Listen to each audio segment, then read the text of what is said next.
Teachers are definitely the key behind excellence and equity in education.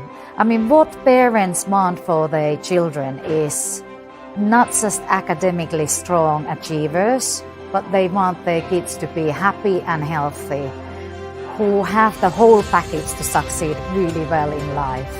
So if you're a school owner or administrator, you want to give the parents what they want for their kids. It's not only the right thing to do, but it's the clever thing to do. Hi, I'm Pirjo Suhonen, the founder of ALO Finland, which is offering digital teacher training on Finnish education. Through the ALO Finland courses, the teachers will be learning with and from Finnish educators who are considered the best in the world. I often hear the argument that Finnish education cannot work elsewhere. Nonsense. I mean, obviously, there is no copy-paste option. However, there are plenty of practical examples and principles that can be applied anywhere you go. Education should be, it already is, but it could be even more global than it is nowadays. It would be silly not to learn from each other. The choice is yours. Do you want future test takers or change makers, risk takers, innovators? Invest in teachers and the rest will follow.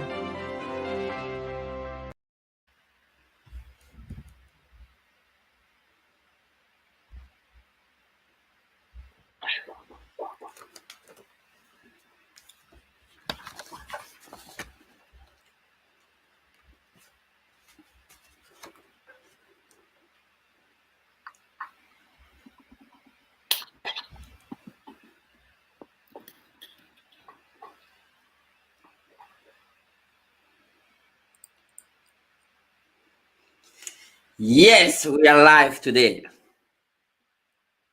Hello, viewers. You're welcome to this program centered around immigrant journey in Finland.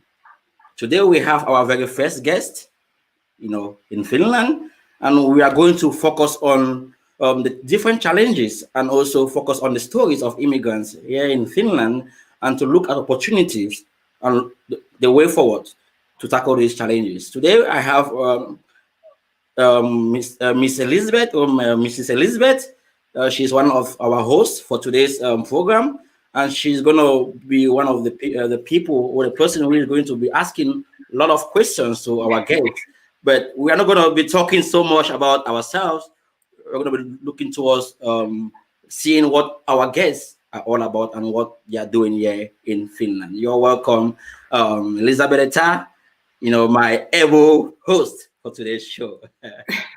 Hello, thank you very much, Debeton, for having me today on the show.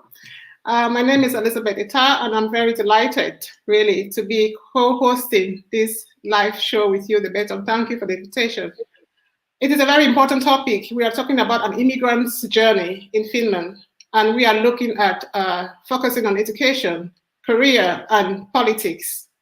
Yes, politics. So it's interesting because in my 12 years of living in Finland, I have engaged in countless discussions around the topic on education and career. But when it comes to politics, it's a totally different story. I'm really excited that we have guest speakers today who will be sharing their thoughts on this very important topic. So without talking too much, let me introduce our guests for today. So we have two speakers, actually. One is Dr. Teresa Bilola. She is a sustainability policy expert, sustainability policy expert. I wouldn't say too much about this. Welcome, Teresa, to the show. Thank you. Thank you for having me. I'm happy to be here. I'll just let you introduce yourself to our viewers. Tell them who you are. Yeah. Okay, my name is Teresa Bilola, and I am extremely happy for this opportunity and platform to talk about the journey of an immigrant. I am also happy to be one of the pioneers for the show. I am a sustainability policy specialist. And this evening you'll hear more about me. I think I shouldn't let the cat out of the bag yet. Exactly. It's too early. Let's be patient, guys. Thank you for that. And we also have one very experienced Finnish lady with us who has worked a lot with immigrants. So she is no other than Mirva Salonen. Hello, everybody. Welcome, Mirva, to the show. Can you kindly introduce yourself to our audience? Thank you so much. I'm happy to be I'm also happy to be here with Theresia, and I thank for the invitation to be here. So my name is Mirva Salonen, and I have been teaching immigrant background people for about 20 years now. So I know something about the journey into Finnish society. And at this moment, I also do some other projects that are aiming to help or attend, or I don't know how to say it, but like help people to find their ways, find their success in Finland somehow. So I'm like a supporting person somehow with my work today. Thank you very much, Mirva, for that introduction. I will let you, the baton, start off with the questions. Well, viewers, as you guys can see, this is going to be an open conversation. We're going to be talking more about these amazing guests that we have here. So if you don't mind, keep sharing this content. We want many people to get involved. We want to see or listen to what they will say through the comment section. And we want to have an experience to get to know more about these guests that we have here. I mean, if you can look at how they are, I think they are energetic. They are willing to give us a lot about themselves and what they do. And more to that, I think it's my first time to have politicians. When I say politicians around me, those who are running for, office, in the government. But with me, let me start with Mirva. Did I pronounce the word like Mirva? Mirva, yeah. I'm not like the Finnish tongue is not inside. I understand. Yeah, I just want you to walk us through your background in terms of like your 15 years old Mirva when she was 15 years old, and Mirva that I mean now, like how can you relate to that? What will your 15 years old say to you now? Like now.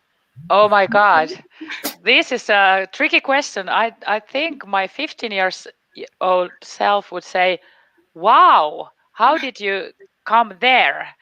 Because when I was 15 years old, I never imagined I would ever be a teacher. That was the last thing on my mind. And I was thinking that I'm going to move to some foreign country and be a rock star or something. I don't know. But I think I had a quite different perspective in life when I was 15 than the way I see the world and myself now. Yeah, I love what you mentioned. Like 15 years old, we say like, "Wow, look at what happened."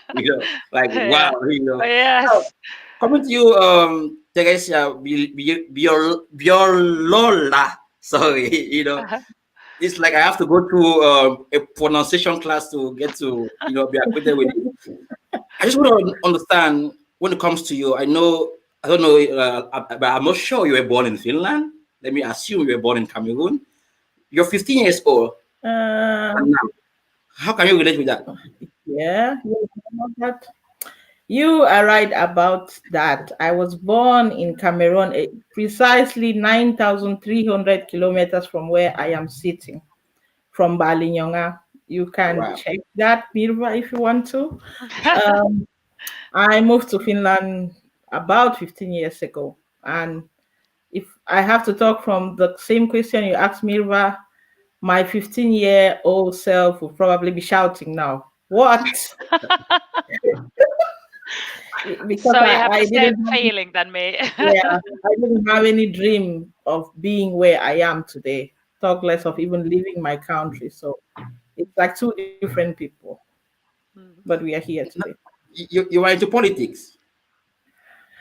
Yes, I am. I don't want to rush to that. I think Elizabeth Etta has some Well, good question for you for that. I don't want to take away that, but I think what I think our viewers are going to get from you guys is more of your experience here in Finland. And I'm talking to you like Teresia, going to learn from your experience and what you have done before, and what you're doing now. And Merva, we're going to learn also from your experience working with immigrants and to look at way forward in terms of the different challenges that immigrants are facing here in Finland and the way forward. And I think I will have Elizabeth to talk to us more about some questions that she has for this guest. Okay.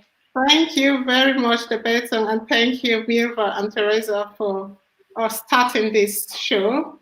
But before we go any further, I would like you, Teresa, in particular. I know you've answered these questions so many times because it comes across all the time when as immigrants. So, how did you end up in Finland? That's a question we answer all the time, but I'm going to ask that to you again. How did you end up here? Yeah, good question. How did I end up here, almost 10,000 kilometers away from where I was born? How did I end up here? Very cold as compared to where I was born and raised. After my bachelor's degree, and a few months later, I moved to Finland to join my husband, who was here studying. And then while I joined him, I have always been very ambitious, wanting to be my own. So I started looking for a study place as soon as I got here. And I was lucky to get a really good study place with scholarship under the Erasmus Mundus scholarship scheme. And by the time I had my first baby, it was 9 months, I was back in school. I was doing a master's degree, which was quite intensive because I had to travel between 3 countries. I had to go to Oslo in Norway, I had to go to Aveiro in Portugal, and then I came back to Finland because we had a choice to do our thesis in one of these countries, and my husband was already here, so I settled for Finland. And that's how I stayed in Finland, finished the thesis, started looking for jobs, and that more on that in a bit. Wow. Here. What a journey from Cameroon to Norway to Finland to Portugal. Amazing. Yeah. We'll come back to, I would like to hear more about that story, but before we go there, let's talk to Mirva a little bit. Mirva, you've had almost 2 decades of experience working with immigrants, supporting them to find their place in Finland. What are some of the challenges you think immigrants face when it comes to studying the Finnish language? Because I know you're also a Finnish language teacher. Yes, I'm a Finnish language teacher, and I think that the biggest issues they are because of the languages are so different.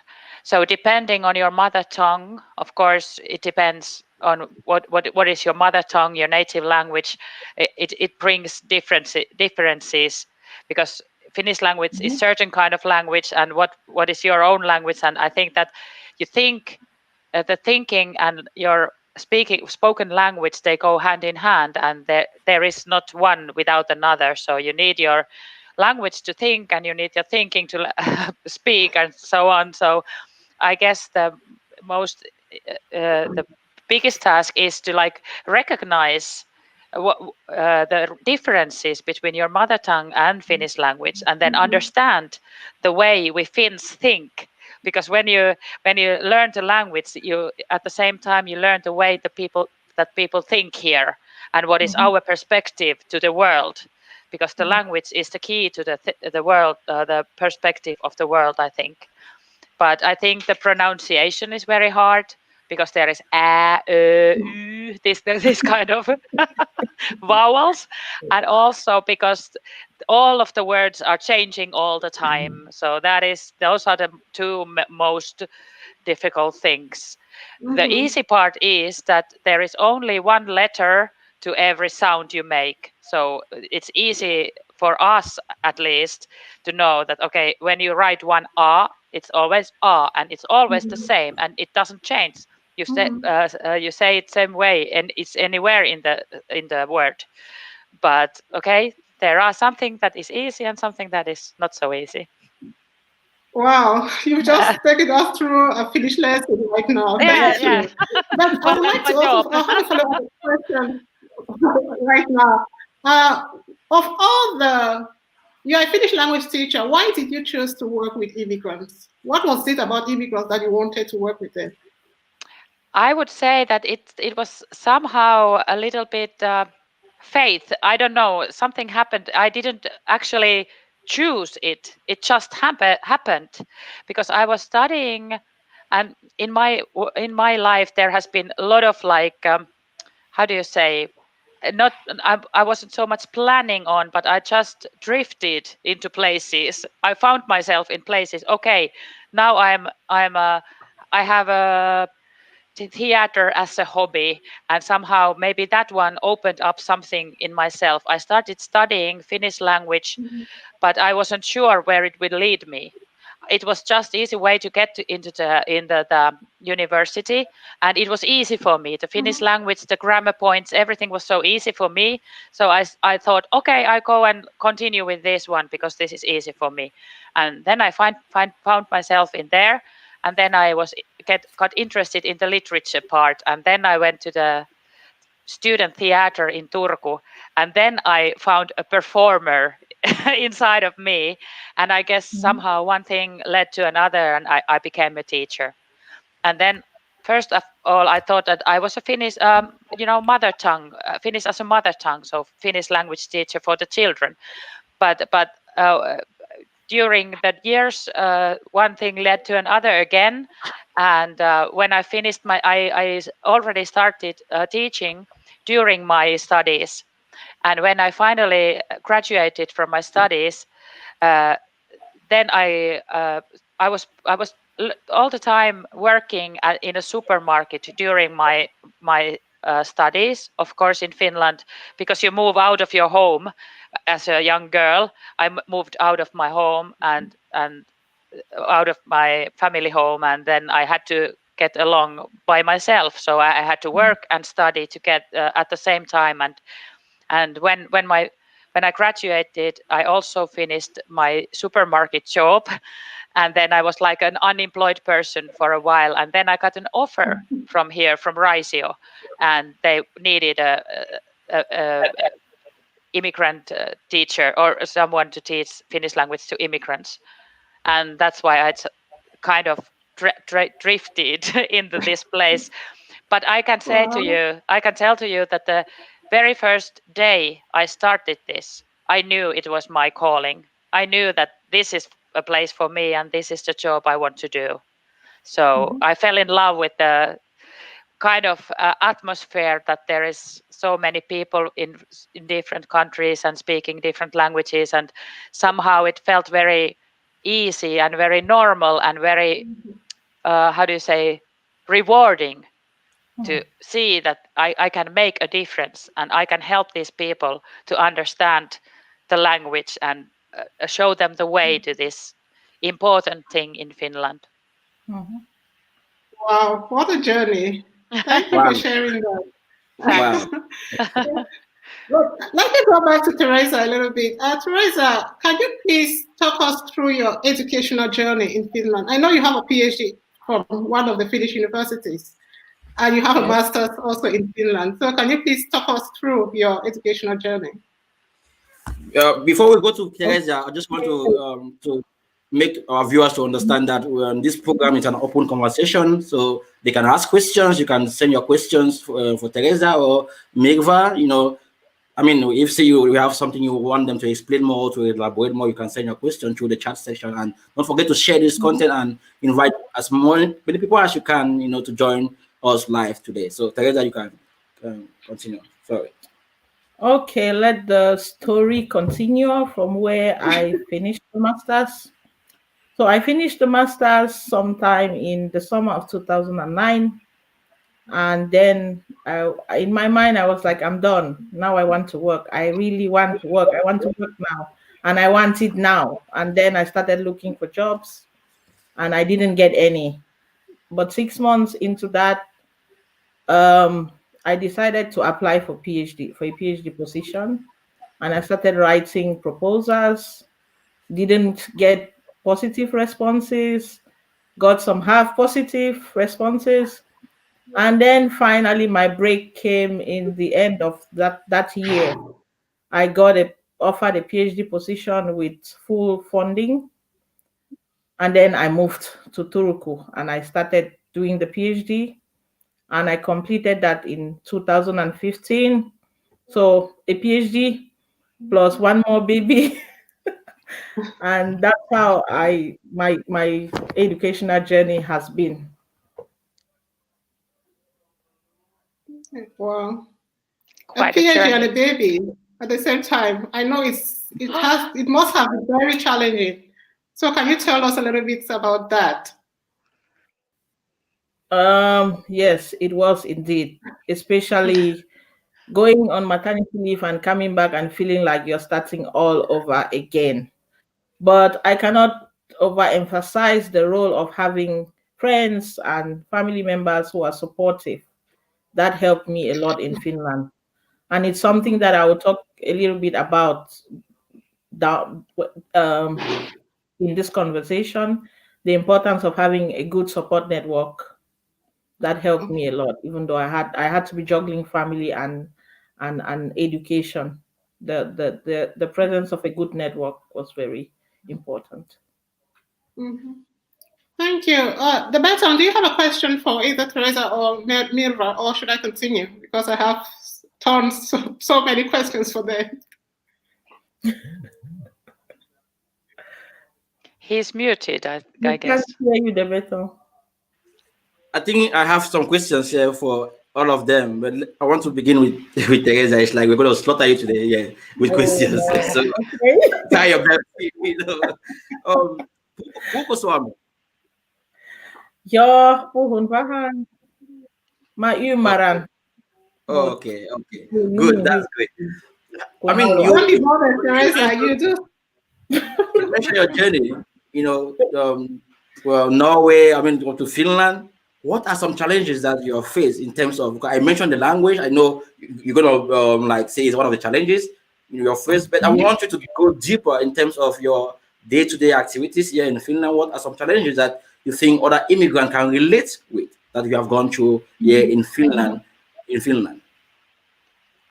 You mentioned language. That has been a very big challenge for me. And as an academic, even more because I didn't have the time to do an integration course or really take time off to study the language like I would have loved to. I think it's something that should be looked into, especially in the PhD programs. Opportunity for for researchers to also have some form of integration, not just language, but learning the Finnish culture a little bit, and then language courses and that. So that was one of the challenges that I faced. And then building networks was really difficult, especially networks out of academia. I knew a lot of academics, but the jobs in academia are very few. So you need to make networks out of academia, but there were not many opportunities for that.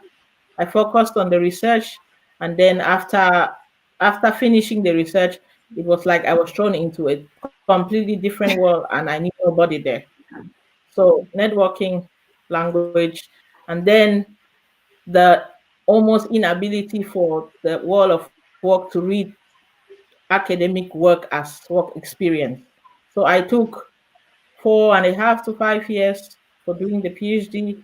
And then when you go to the job market, it is not seen as work experience, even though you were considered a civil servant, it's considered as studying. So it's like there is some gap in that. You mentioned networking. I mean, did you come about where you are now through networking, or I mean, was it like as if in the beginning you didn't understand that networking would have played a great factor in your like activities here in Finland, or maybe I don't know if say it was at some point in your life that you came to understand that networking is going to be an important aspect of your existence here in Finland. Yes, I think where I am today is 99.99% because of networking. But it's something that no one teaches you. There is no course that tells you that, okay, you have to network. You learn about it by yourselves. And I think it's something that should be talked about more, especially in the academic milieu.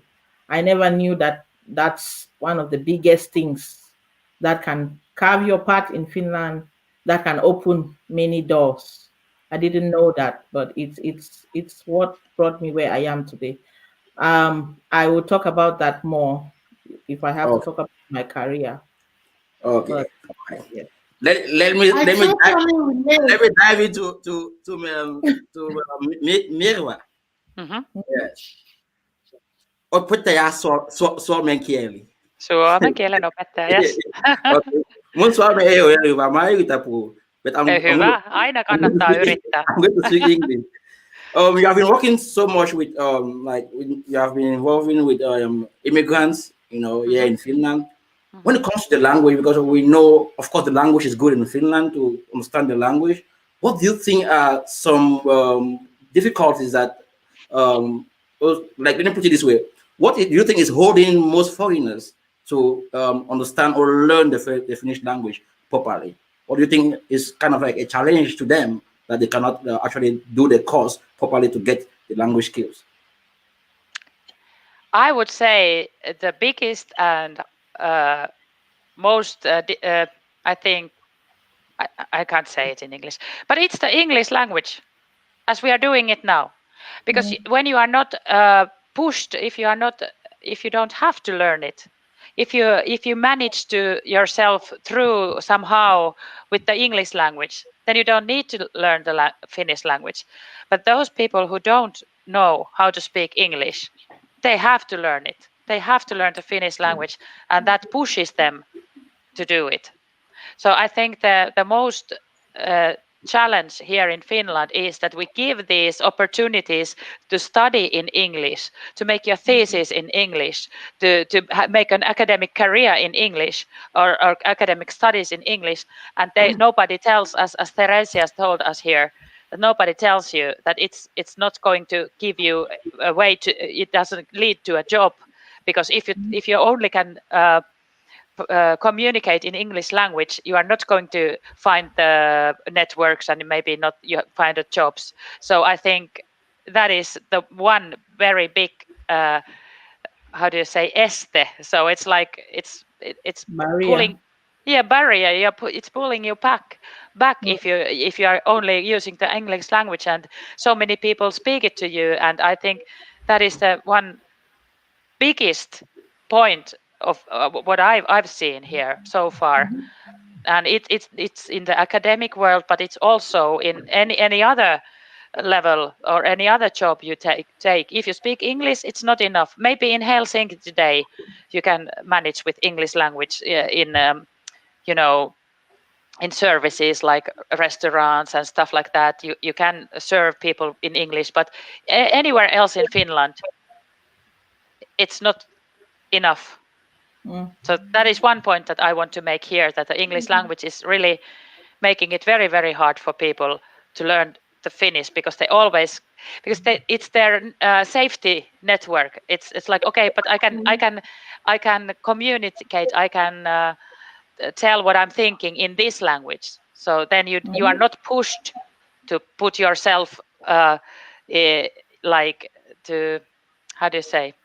Now I lose my words, but like how to push yourself to go over the limit, because I know there is a limit to start to speak new foreign language. I've tried to learn French. I've learned French and Spanish, and even tried to learn some other languages. And okay, as long as I can read and write, okay, it's good.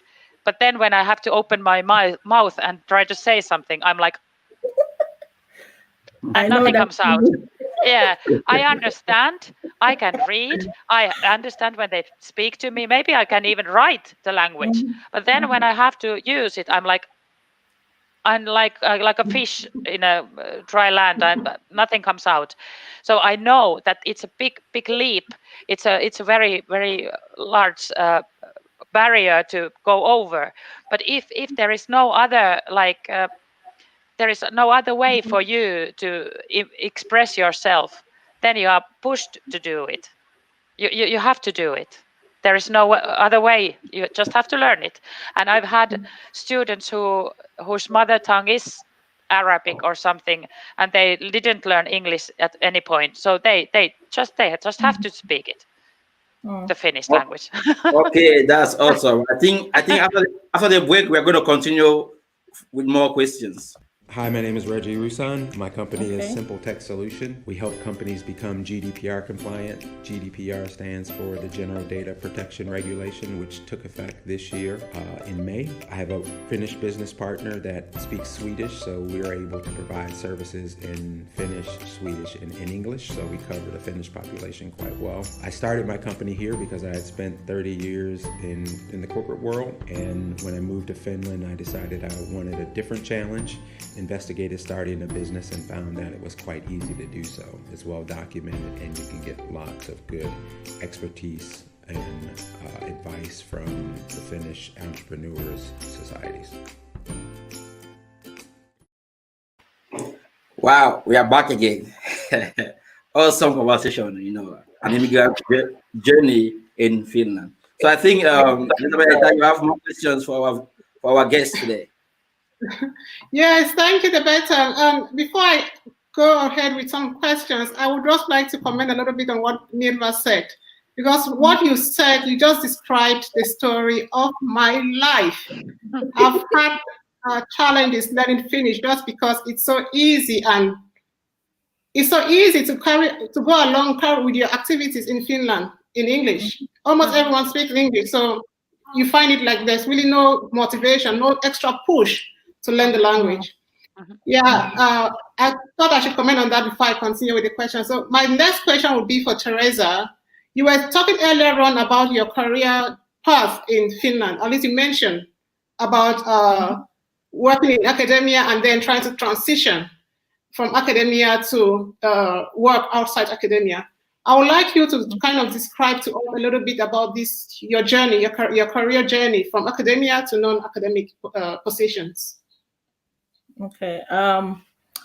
Post PhD, between failed funding applications and lots of job applications, I decided to become an independent consultant with a consultancy firm.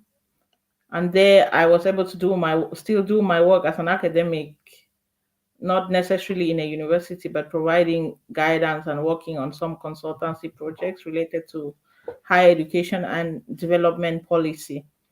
I did that for a while, but consultancy is something that comes and goes. I needed something that is sustainable and continuous. So I went in to study Finnish for working language, and I did a lot of volunteering as well. One of the volunteering that really pushed me to where I am today is that I went to volunteer at the COP26, the UNFCCC's climate change conference in 2017, because I was missing something that had tangible impact. So I started looking at climate action and sustainability issues, and I got really interested in those. And I went to volunteer for that. And a very interesting thing about that volunteering is that I was registered as unemployed. And when I asked the employment office if I can go for this training, the answer was no, you can't go, because this is not a course that is offered by the employment office. And if you go, know that your money from the labor union will be cut. You're going to be off any allowance for 60 days. I argued it, and I couldn't get any headway with it. All the courses they were offering me to go were not in any way related to what I studied, nor to what I wanted to do. So I told them this course, this internship is really something that I think will help my career, will help my job search. But they weren't having it. And finally, I took the risk and I went for it. And I suffered the economic implication of that decision. But I don't regret that I took that decision. When I went there, we were told to come and be ambassadors in our own places where we live. That one sentence is what triggered everything inside me. I came back and I contacted the city's central administration, and I was like, what are you doing that is related to the environment? What are you doing on climate action? I want to be a part of it, which was crazy because I didn't know anything that was happening in the city. I was not trained as a climate policy expert or anything like that. I had just done this volunteering. But I did. I wrote an email to one person I knew in the city, and he told me, I will connect you to the people who are in charge of this. And we were doing back and forth for close to 2 years. And then I decided to take a course on working life Finnish. And in that course, we were asked to do an internship. And I wasn't happy with going to do an internship. I was tired of job training and all that. I hesitated, but finally I remembered that, oh, I had made a contact with the city central administration. So I reached out again. And finally I was granted an interview, and they said, yeah, we think you can do your internship here. And I did the internship. At the end of the internship, I got the opportunity to work from there from 2019 till this year. So that's how I got my foot in the door. That's one lesson. Sometimes the work that you do and you think it's for free, it's what is going to open the door for you. So that's the story of my career. And also in there you can see the importance of networking. I knew one person in the city and I reached out to that person, and the person connected me to another person. And I the person that I was connected to, I it's a very amazing person. It's someone I never knew, but I got to work with the most amazing team, the most amazing boss I have seen. Wow, what a journey. What a story. I'm sure so many people are really inspired right now by your story. I am, for one thing, I am inspired how far you have come from academia to where you are now. Mirva, just related a little bit to what Teresa said, I would like you to, if you were to advise immigrants on how to navigate the job market, what would that be? And it's a real challenge for immigrants. So what would be your advice for them? Well, I have to say that listen to Theresia's story. That's one advice I can give you. Learn from your peers, because there is many good success stories around Finland where people have found their ways and being, not giving up and trying again. One thing, of course, the language is very important. So try to be, how do you say, try to have strength to learn the language, because the language is very important. But also, as Theresia told before, trying to find your network, try to contact people, try to find people who are in working life, and try to make friends and try to make professional contacts. And most important thing, of course, is for any person who is searching for a job or trying to make it in Finland, is like, look into yourself. What is your fire inside? What is your motivation? What is the thing that you really, really want to do? And then try to find a way to do it.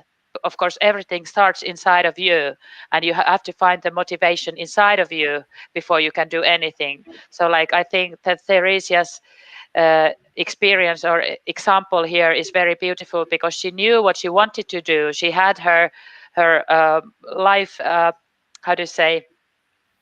You knew what is important to you and what you want to. Yeah, she had a focus. She would Yeah.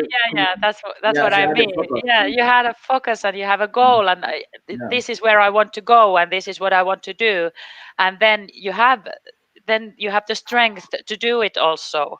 So I don't think that it's so different. I'm not sure, because I didn't ever go as I dreamed when I was 15. I dreamed that I would move outside of Finland. I never did it, and I'm a little bit sad about that. Maybe someday I'm going to do it, but I think that if you have the fire inside you, you find your way. But of course, the contacts are everything. If you have to meet people and get to know people, and that is not easy in Finland because we are so shut down, and we don't have. It doesn't come naturally that, oh, hello, who are you? And we are not doing that. So you have to be very, very open-minded and very tough, and not give up, and try to push yourself where you want to go, and never listen to anyone who says that you can't do it. What do you think about yourself? No, just do it. You know you can do it. Trust yourself and do it. Wow, this is powerful. I can relate with that as well. If you permit me, I just want to ask Teresa. Remember, I mentioned that we're going to slay you with more questions. So you have to tie your belt so that we don't slay you with questions. Okay, my belt is tight. Have you at one point think of leaving Finland, and why did you decide not to leave Finland? Oh, yes, that's an interesting question. I think I can't count the number of times I have said I'm going. And for those who know me, they probably know that I have tried several things. For instance, when I was looking for a job after the master's and I couldn't find, I looked for jobs that I was way overqualified for, and I still didn't get. And we initiated the process of moving my whole family to Canada, and we actually got everything set up. And then the PhD fell into my lap with all the funding, and I went to Canada, and it's like Finland just kept drawing me back. I went there and I stayed for 3 weeks, and we came back and we did the PhD. So I have had thoughts of moving severally. Even after the PhD, I have had thoughts, and usually it's because of the economic issue, not being able to have a sustainable source of livelihood. It has always been the reason why I think maybe somewhere else would be better. Okay, now I want to go back a little bit because you had this mindset like you want to leave Finland, and now you are in Finland. You are running for municipal elections. You know, what happened? When did you like switch like completely that Finland is it? This is Finland. Well, Strange, right? But I went to Canada, and a few summers back, I had the chance to go to the United States. And yes, it was very comfortable. I could speak the languages that I want. In Canada, I could communicate very well in French. In the USA, I could communicate very well in English. But then I missed Finland. I missed the predictability, the stability. I didn't miss the cold though. I missed the peace. You missed the language. No, I didn't miss the language, but I missed the stability in Finland. And most especially, I missed how it's easy to be a family here, how it's easy to bring up kids here as compared to those other societies. And then now, what is my reason for being here? What wakes me up is that I have a chance to change things and not just run away from the challenges. I have a chance to change things for other people who will come after me. So that's why I am still here. Wow. Yeah. I think Elizabeth, you have something for her again. Maybe I don't know if for her. Let's allow her to rest a little bit. It's like we are going to talk her with questions. Yeah, I think you've been talking a lot and you've been impacting so many lives right now. I am really impressed, really, by your story. And and you, Samira, you've been really amazing with everything that you've said so far. If you permit me, I'll ask one more questions to you, Teresa. What will you say to immigrants in Finland or those who want to visit Finland to take into consideration? I would say come here with an open mind. Be ready for the cultural shock and be ready to take it in stride like I did. But believe in yourself. The Finnish society may look closed, as some people think, but if you believe in yourself and you know what you want, you will get it. So that's what I would say to someone who is coming to Finland. It's not as close as it is. You just need to push extra hard. Put your foot in the door and leave it there. The door will open. If I can put it like that. Talk about that. Isn't it true that there are challenges everywhere? Every corner you go to, there are challenges, but at the same time, there are opportunities. So I think we are focusing on the opportunities, but also recognizing that these challenges exist. So thank you very much. Yeah. I have a question for you. We are still on career, and there's always this complaint. Not only complaint. There's always this notion that Finland needs more international talents. There's always this talk on and on and on that Finland needs more international talents. And then those in Finland, international talents in Finland complain that they can't find jobs. So I'm still trying to wrap my mind around this. What are your thoughts on this? Well, do you want to talk about, or do I?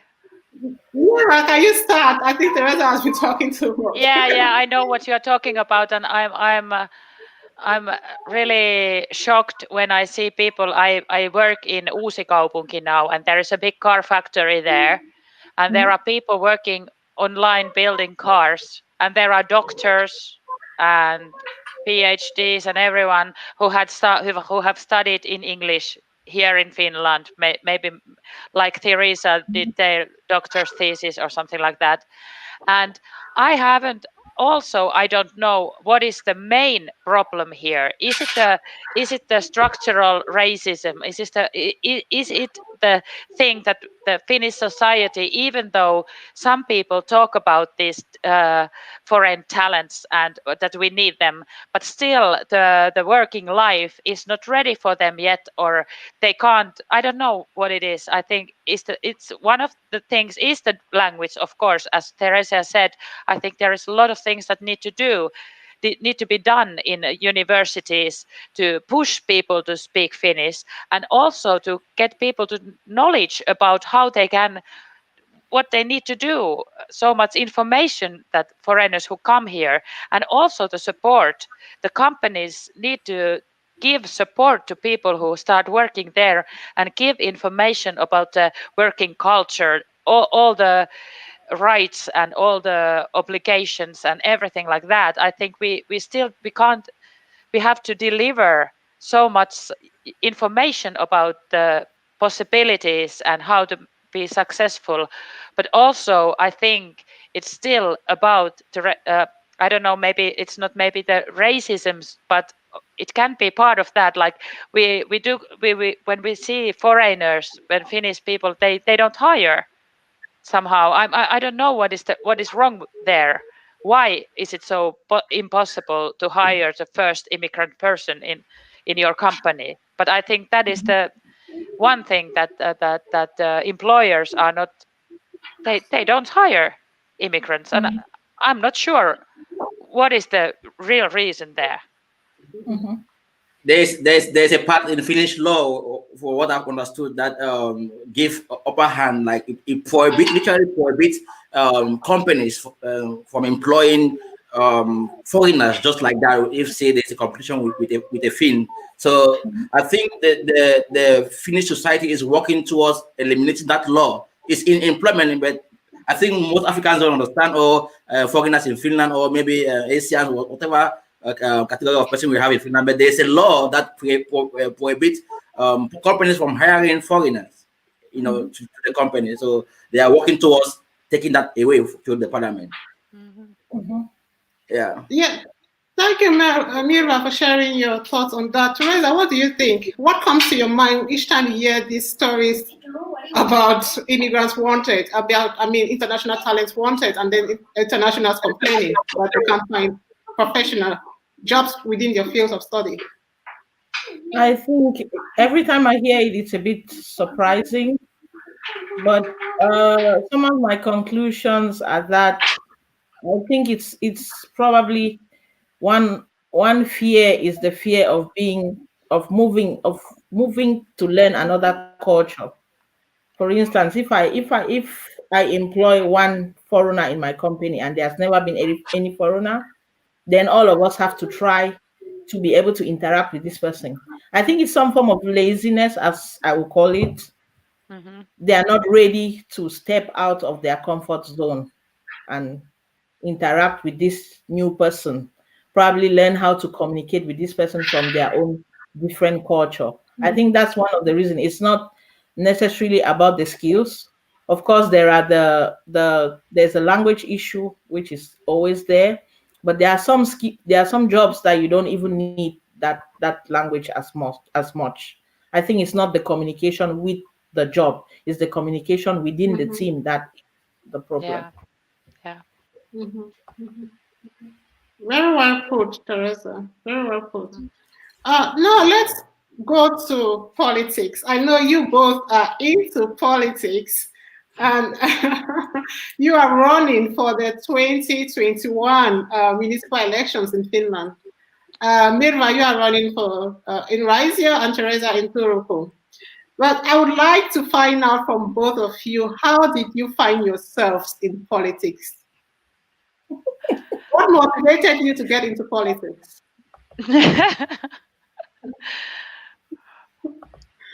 You So, first, can we Teresia. okay, Um, you go first, Teresa. So, Teresa, can you start, please? okay, I can start.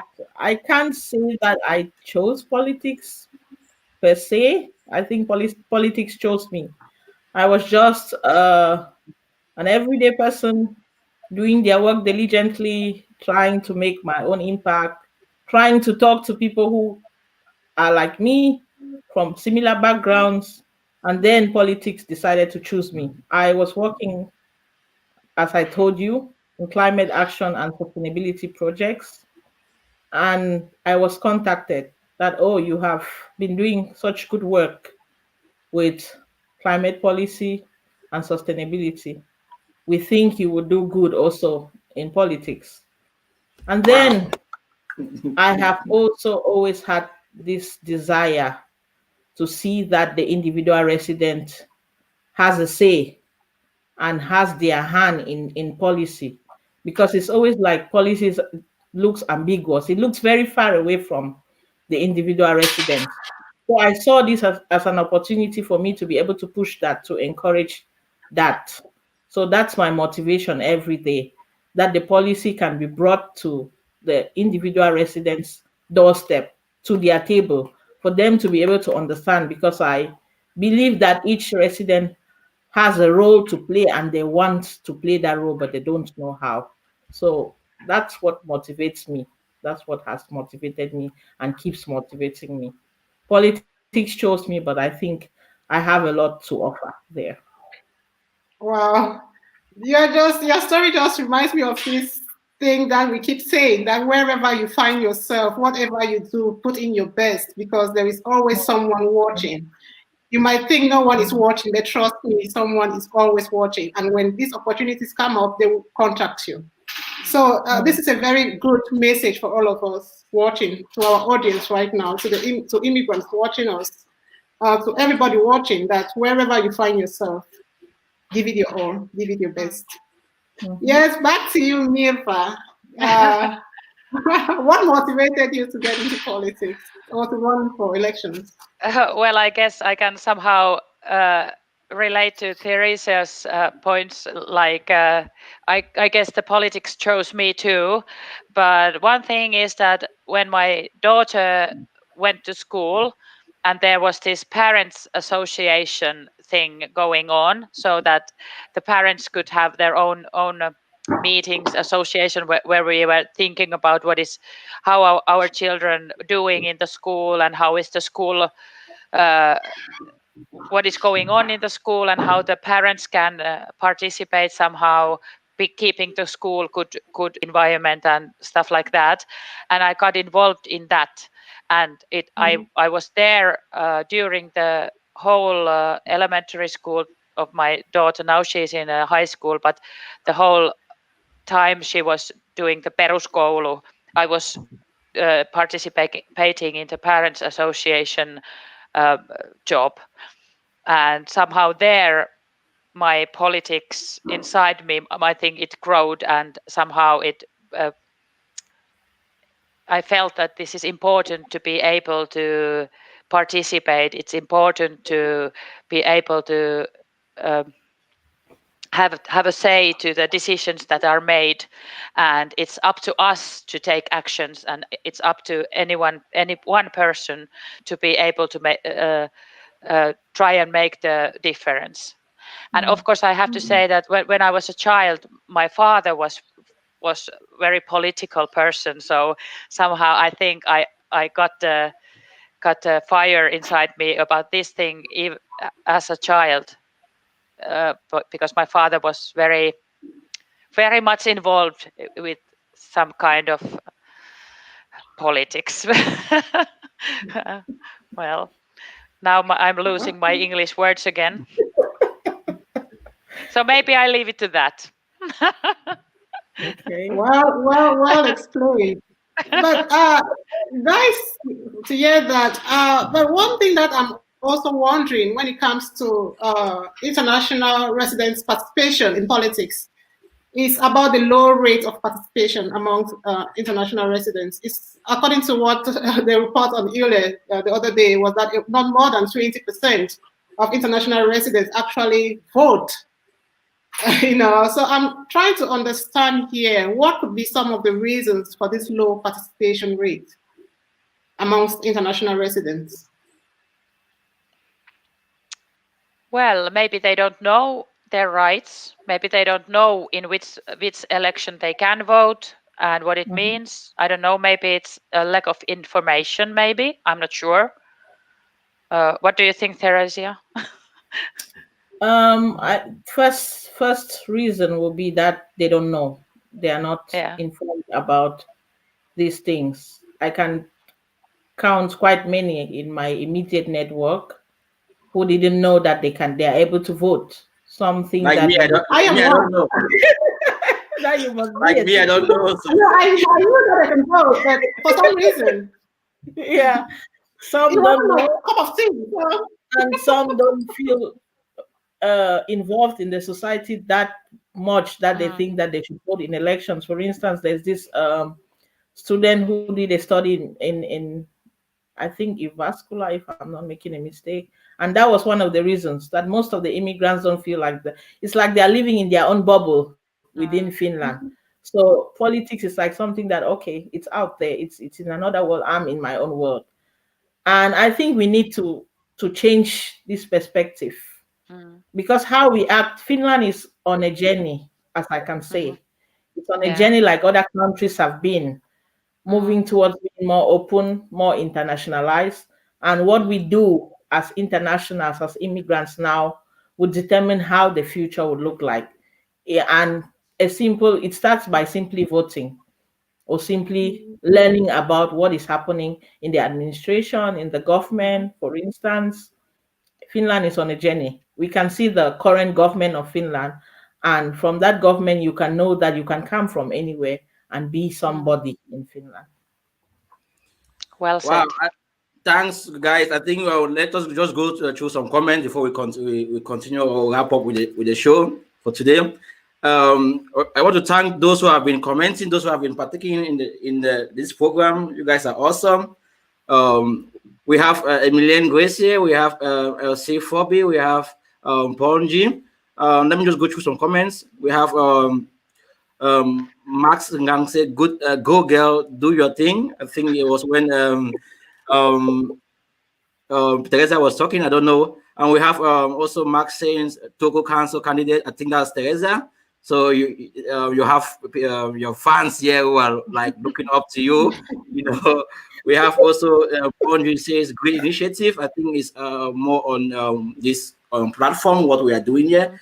Elsie says thank you all for this great initiative again. Then Emilienne Grace, she said great minds on board. She also said I celebrate you all. And we have Christina Talen Ayubese. Thanks for the initiative. I think it's more of this platform what we are doing here. Max Ngang says, 15 years in Finland, I still don't hear the difference between A and, I think that was when you were mentioning the different, pronunciation. Yeah, we have Annie is like showing us love. Yeah, we also have Eno Jolonens, says Teresa, et Elizabeth is Finnish. And let me just go further. We see also Max Ngang said something like Totakai Teresa Biola Puhu Totelas Ivaswami. It's when you when you were talking more. We have also comments here. We have like when you were mentioning your story, we have Max Ngang. So, oh yes, story of my life. When what you went through in Finland, and what you mentioned. Also, Max Ngang says that is true. Merva, learning Finnish is slower when you know English. Yeah, I might not agree with that also. Jess Paloma says, I think Finland should emulate other countries like Germany, whereby students have to intensely study the Finnish language. Yeah, what you mentioned that they should through the universities, like promote students to want to know, like study more the language. Immigrant says, you must serve before you receive. Well done, Teresa Biola. She's just commenting more on what you mentioned about like what you went through, and most people can really relate to that. Especially me, you have to go through self before the system will recognize you that you are doing something in Finland. She also said you will volunteer and pave the way for you, and that's awesome. We have also Mas Ngang says, Teresa Biola, my candidate for municipal election. It's like everyone just wants you to become, to win this election. Yeah. I think we're going to broadcast the election live today. I want to see it. We have Max, like Max has a lot to say. We have to bring her, is it a her or a she? I don't know. We have to a her or a him. Maybe we'll bring Max here some other time to share with us his experience, his or her experience. Yeah. We also have Jess Paloma says, thanks, believe in you.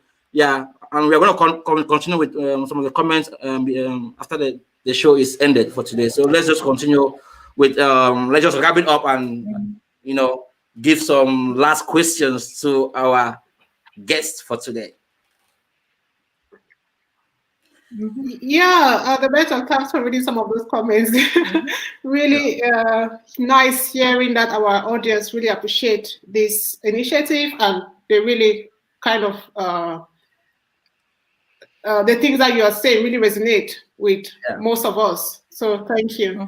But let's move ahead with at least one or two questions that I have. So I was thinking, because of this low participation of immigrants in politics or voters turnout, what strategies do you have, or your party, to kind of bring them on board and get them engaged in politics, or just to get them to vote? In our party, well, I guess we are. Maybe we should know the party too. Sorry? I was saying maybe you should also tell us about the party. Which party are you running? What strategies you have to get these immigrants involved? Well, I think in our party we are in the same party, both the Greens. And I think that the policy in Greens is that everyone is welcome, and everyone is welcome to participate. And we have very open doors. We have very low, how do you say, matala kynnys. So there is no doorsteps. Yeah. So everyone, we hope to. We are welcoming everyone, and we try to be very.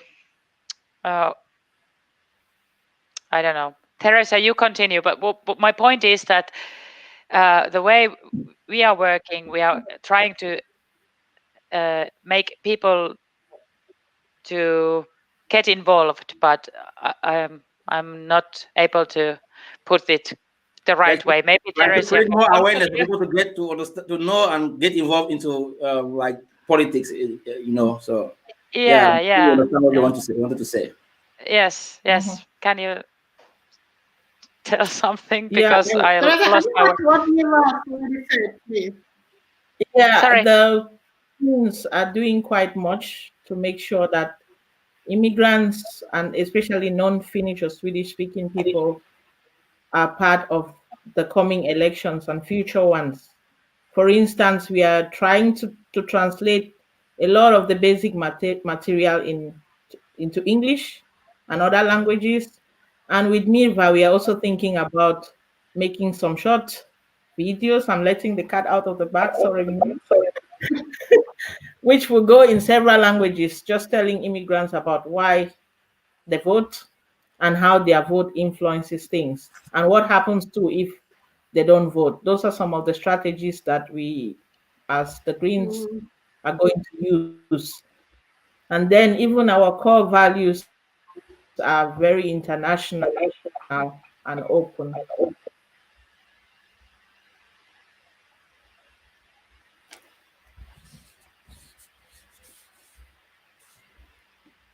Okay, okay, I guess I have one last question for you two. You know, what are your future plans, Mhm. like your 5 years plans for immigrants in Finland? Okay. Teresa, you begin. That's a very interesting question. But if I get voted, it's a 4-year term. So let me talk about what I would push, what I would try to enhance within the 4 years. The first thing I would like to see is more immigrant involvement in everything, not just voting, but in so many other aspects of this community, especially Turku, to see immigrants more involved. First, by educating them, by telling them that this is here and this is here and this is here.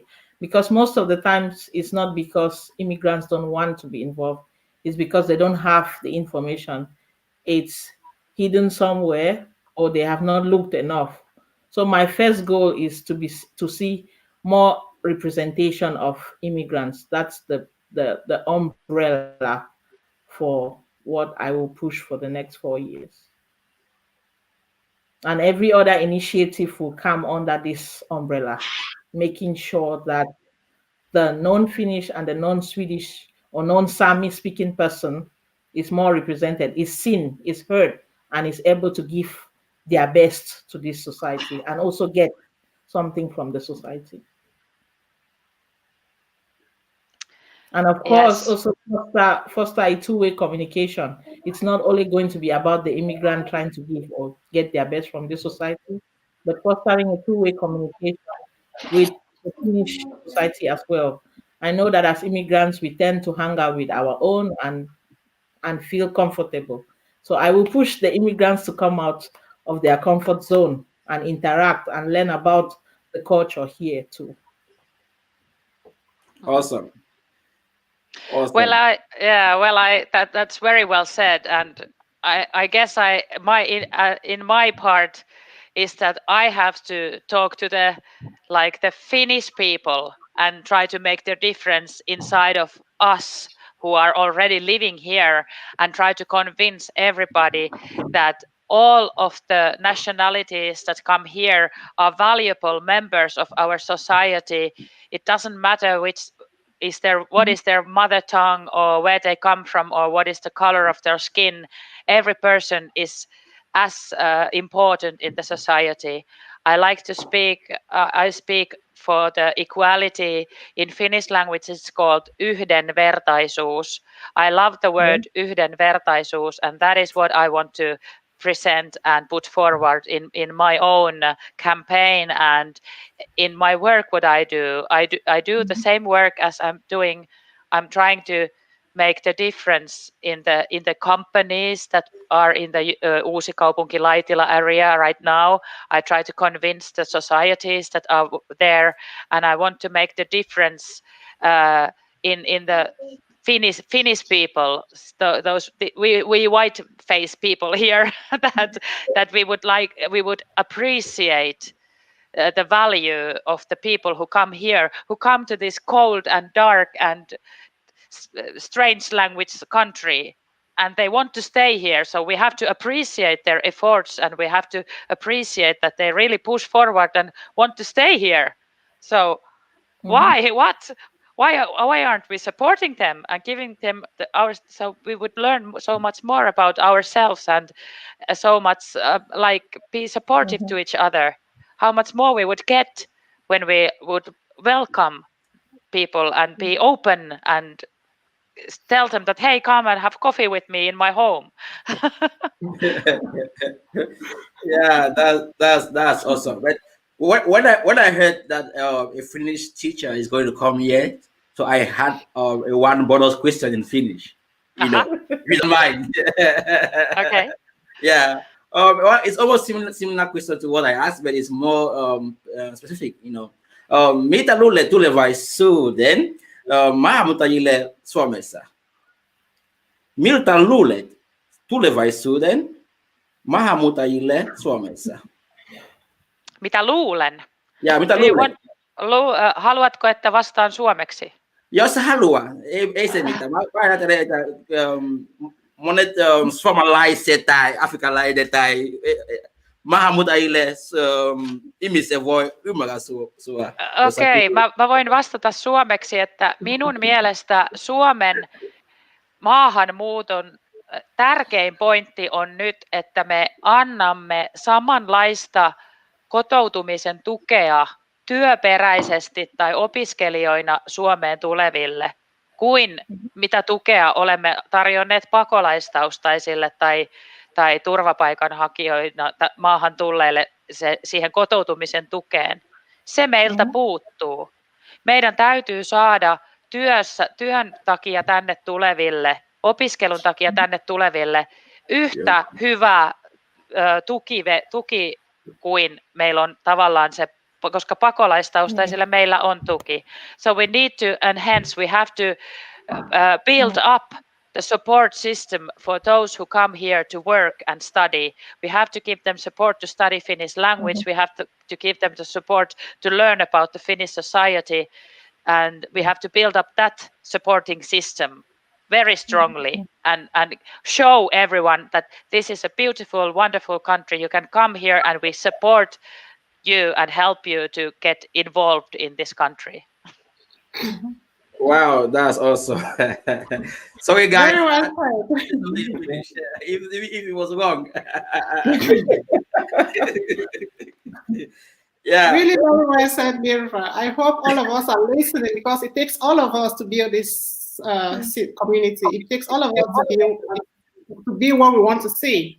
But I have one last question for both of you. We've been talking about education, career, and politics.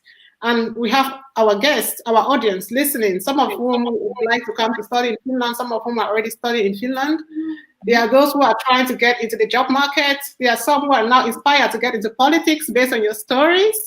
What advice do you have for all of these people? If you were to say one takeaway message to these people, what would that be?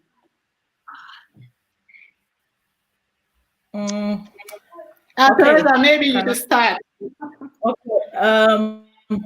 For education, I would say network, and more network. It doesn't have to be through your educational institution. Network.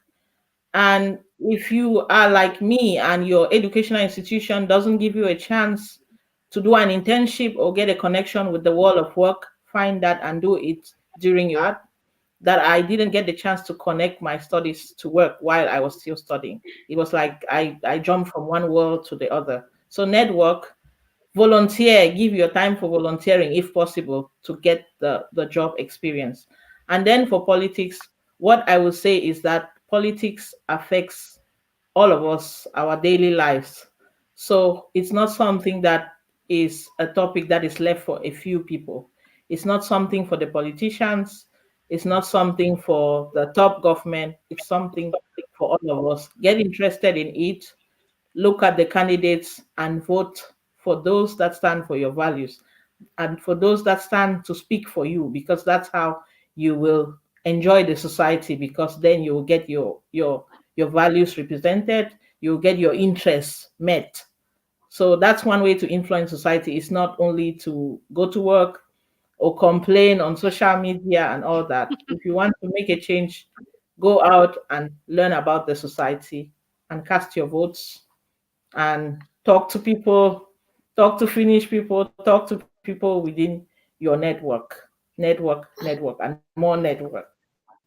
I can't Yeah, overemphasize that. I so agree with you with all this networking and volunteering. Today's not my day to share my story, but I totally agree. Mirva, what about you? What message do you have? I have two messages. Believe in yourself and never give up. Okay. That's Wow. my message. Believe in That's yourself and never give up. Yeah. Teresa said that, and Teresa's story tells us that never Yes. give up. Yes. Never believe in yourself and never give up. Mhm. Thank you so much for that. Yes. The better Thank you. over to you. I'll just go through the comments, again to see what our viewers have been saying about today's show. We have Emilian, she mentioned Milva, keep banging on the doors. Yeah, like, Colette says, the nice one there, Milva. More applause from our viewers to you, Milva. We have also Max Ngam. That's true. Teresa Biola has the strength to represent us. Toku vote. Wow. I think I have a campaign manager in the comments. Yeah. Mazngam says, saw me on Maidan Kotima. Yeah, and someone says, our anonymous good speaker. Colette Zeyum says, you are a force to reckon with, Teresa. Wow, this is awesome. We have Mejame Christabel says, oh, I slept off. Sorry, now you are here. She says, hello, my sister. Yeah, she also said, I missed much. Also, we have Casey Tuma says, hello, the panel. Hello to you, Casey Tuma. We have Colesium. She says, I think the main issues is that some things don't trust foreigners, even when the jobs like in engineering don't need the Finnish language. You are right, Colesium. We have also LC for BC. She says the Finnish system does not yet have an embedded policy to incorporate international talent. Very few immigrants succeed to navigate through. That's why we can learn from from stories that we listen to today, like the ones of Teresa, how she pulled from I can say from nothing to something, permit me to say that, from nothing to something. And now we are looking up to her based on her decisions, that the things that she decided in the past is affecting her now in the future. We have Majama Isabel. She says, employers need to sit and decide inclusion in their workforce. We agree with that. Oh, I agree with that. I don't know if say the guys agree with that as well. Max Ngan says, my company is a very good example. We have over 7 immigrants with a head count of about 30. Wow. We have Roosevelt Bisson, is in the house, family, systematic racism and structure of companies. You see more qualified people being led by less qualified, even when they speak the language. Wow. We have also a comment from Jess Paloma. She says, Finland educates immigrants, but let them go at the end of it all. Wow, that's sad. We wish in the future, those who are working hard now will get employed in the like tomorrow. That's why Teresa is working so hard, and Migva to like implement these policies in during their 4-year mandate, and we hope that they go higher and higher and higher in Finland. We also have Max Ngam. She says other company needs to follow our example. That's awesome. Yeah. We have Casey Thomas says, in my opinion, the issue is more deeper than that. Factors such as lack of trust and institutional racism are the main issues. Yeah. I don't know if say we can relate with that. Masgum says, "Oh yes, Teresa Biola, my girl, going places." It's like we have to. It's like we have to bring Masgum here to represent you like in person. We have Jess. Paloma says, "I think it's lack of awareness." When you mentioned the question about why immigrants are not like involved in politics, or like get involved in day-to-day political activities in Finland. We have also in language, it says, "I like the truthfulness in the comments session." um, um, John Jumal Libuer says, "Yes, Dr. T, the change we want to see must start with oneself." Yeah, we have also Jamia Christabel. She said, "Be part of the change you want." Good Doc T. Wow, it's like you have the whole conversation is all about encouraging you, happy with what you're doing, and they want to see you do more. Colette is clapping to all of us here in the panel. And lastly, we have Colette says, believe in yourself. Believe in yourself and never give up. I'm meeting myself today. Or believe in yourself and never give up. Thanks, me. We have it's like I'm hearing a noise somewhere. Me too. I don't know where it came from. There's some noise from somewhere. I don't know. Okay. Yeah. I think something was playing. I cancel it. We have Benjamin says, believe in yourself is like the big one. Never give up. Thank you, Meva and T, host Ellie and the Beton. Awesome. Thanks, guys, for being with us. It was like really awesome to have you all here, applauding for Teresa, Meva, and also appreciating what Elizabeth and I are doing here to, open a conversation, or like in the inclusive conversation between these guys who are doing an amazing job here in Finland. And the idea is to create an environment where we all can come here and share our stories, because everyone's story is unique based on their own personal experience. And we believe that in the future, we're going to have many of you who come here and share your experience to educate or to inspire other foreigners or immigrants who want to come to Finland. I don't know if, say, Teresa or Meva or Elizabeth has one last word to say to the viewers before we go. I would like to say thank you very much to the viewers and fans now. I noticed that I have a lot of fans. Thank you so much. I am overwhelmed with the support. And I would like to remind you that Mirva is running in Raisio. So if you live in Raisio, Mirva is the person that will push the kind of values that are similar to mine. So Mirva will be acting in Raisio, and I will be acting in Turku. So if you live in Raisio, Mirva is the person to put your support to. Thank you guys so much. This was a really good initiative. And I would want to say thank you to my network again, network of friends, network in my family, especially my family. They have been so supportive and so understanding when I have started having all these many evening meetings. They are quite, as you can see, it's all quiet. They understand that I am doing something serious. So I want to say thank you to them right here before I say it again after this. I can't wait to see the impact that this show is going to create and the kind of discussions that will keep coming up here. Thanks, Debeton. Thanks, Elizabeth, for this wonderful initiative. It was great being here. Meva? Yes, thank you so much. Thank you, Teresa, for putting me up. And I hope that everyone is voting for you in Turku. There is a lot of people in Turku that have a vote, can vote you.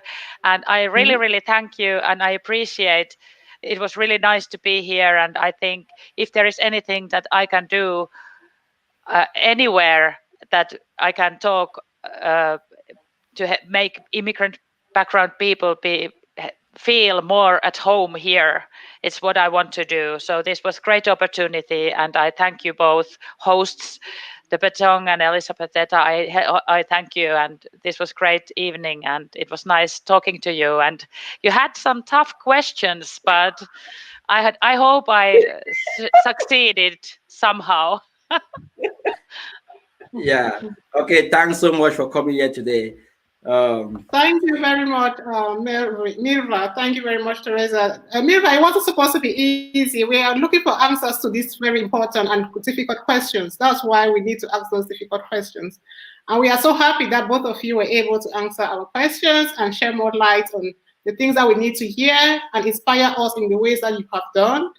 We really do hope that this is just the beginning of many great conversations and discussions around this topic.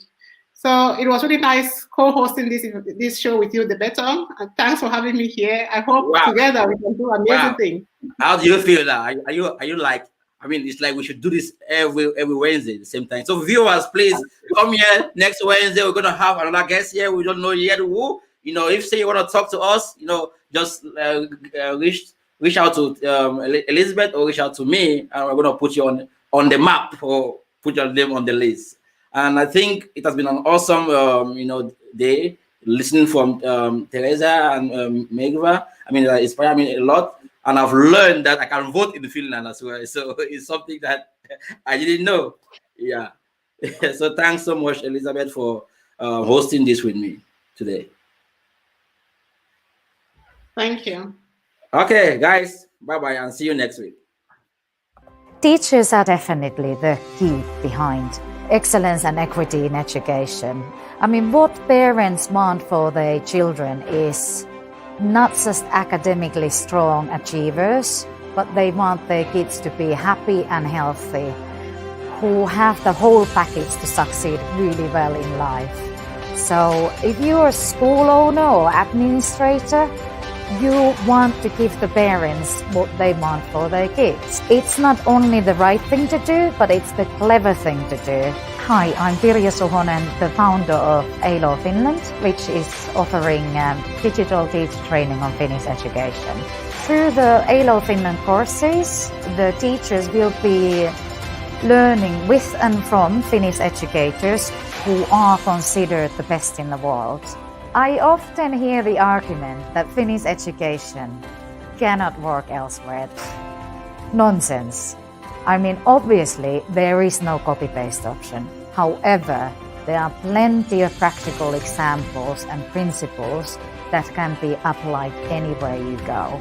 Education should be, it already is, but it could be even more global than it is nowadays. It would be silly not to learn from each other. The choice is yours. Do you want future test takers or change makers, risk takers, innovators? Invest in teachers and the rest will follow.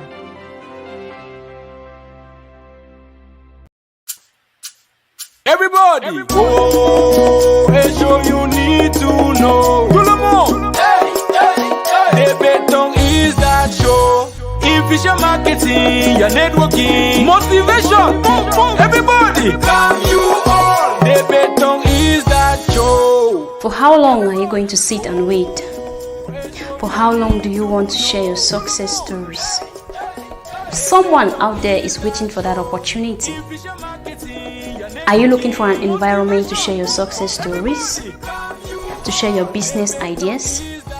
What are you waiting for? The Betong Show is here to answer all your worries.